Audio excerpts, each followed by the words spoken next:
I'm Mike Gloor, and this is my Crimson Connection. I started Hastings College in 1968 and graduated in 1972. An interesting time to be in your teens and early 20s, an interesting period in our country's history, and I think an interesting time in the history of Hastings College. Well, I came in from a small town, Fullerton, where I was in a class of 50, one of the top students, and was thrown into a group of the top students from around the Midwest and beyond that was quite an eye-opener for me, and clearly was a struggle and challenged. And in those days you needed to work hard to keep your draft deferment and keep that grade point up, and all that doesn't sound like much right now, but trust me, it was a big issue. And at Hastings, because of its size and because of its faculty members' connections to students, I got all the help I needed.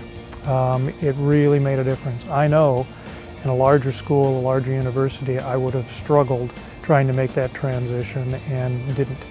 And the other thing Hastings allowed me to do that was a godsend for me is I was almost a music major. I was a biology major, but I had thought about music. My father had been a music teacher for part of his career, and I'd always enjoyed music and the arts. Hastings gave me an opportunity to be a member of the choir. I was a member of the madrigals, I was a member of the chamber choir, and I could do all that, maintain some of my sanity and my love for the arts, and at the same time pursue a degree in biology. And it was a great combination, and it was one of the saving graces of my being at Hastings College and of a liberal arts education. You hear it a lot, and that is a liberal arts education helps you in ways you can't fathom. And what it does is not just give you an exposure to a number of different topics, issues, areas of study and interests. Although I'd be hard to define it, I would say it also helps you with critical thinking. I was a biology major, but I ended up getting into healthcare and eventually into healthcare administration, getting 2 graduate degrees in management in healthcare, and now I'm a state senator. And I think, although the jury may be out on serving as a state senator, the reality is I think I've been successful in that capacity. By all accounts, I was successful in my career running hospitals. And what prepared me for that wasn't a liberal arts degree in biology, but the critical thinking that went along with that, and an exposure to so many different parts of society, of the underpinnings of the education that goes into, whether you're a business major, music major, biology major.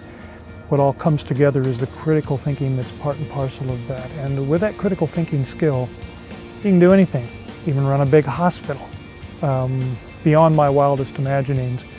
And I thank Hastings College for that preparation. Great school. It absorbs the ethic of the Midwest, especially of Nebraska. That sounds a little trite, but I've been around long enough to tell you, and I've had 2 children who unfortunately didn't go to Hastings College, but thought strongly about it. But both have found jobs in the eastern part of the state, in the southeastern part of the state, and in several cases were hired specifically because they were from the Midwest. Hastings College takes advantage of that by providing a high-quality liberal arts education surrounded by excellent values. I think it sets people up for success, not just when they first get out of college, but through life.